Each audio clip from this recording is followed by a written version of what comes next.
بچوں کو نظر لگ جانا بہت عام ہے۔ بچے معصوم اور سب کو بہت پیارے ہوتے ہیں۔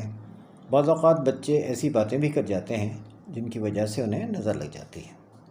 یعنی صرف معصومیت اور اچھا لگنا ہی نظر کی وجہ نہیں ہوتا، بلکہ بعض اوقات بچوں کی کچھ شرارتیں بھی ان پر نظر کا سبب بن سکتی ہیں۔ ایک بات یہ ہے کہ صرف غیر کی ہی نہیں، بلکہ بچے کو کبھی اپنے والدین یا گھر کے دیگر افراد کی نظر بھی لگ سکتی ہے۔ نظر لگنے سے بچے سست، چڑچڑے اور بیمار رہنے لگتے ہیں، اکثر سوتے میں ڈرتے ہیں، کھانے پینے میں ان کی رغبت بھی کم ہو جاتی ہے۔ بزرگوں نے بچوں پر نظر سے حفاظت کے لیے کئی دعائیں بتائی ہیں۔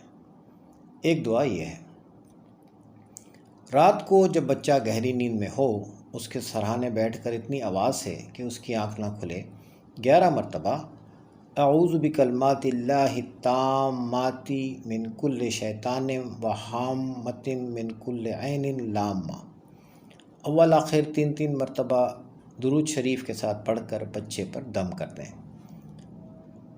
نظر بد سے حفاظت کے لیے ایک سفید کاغذ پر سیاہ روشنائی سے سورہ کوثر لکھ کر تعویذ بنا کر بچے کے گلے میں پہنا دیں۔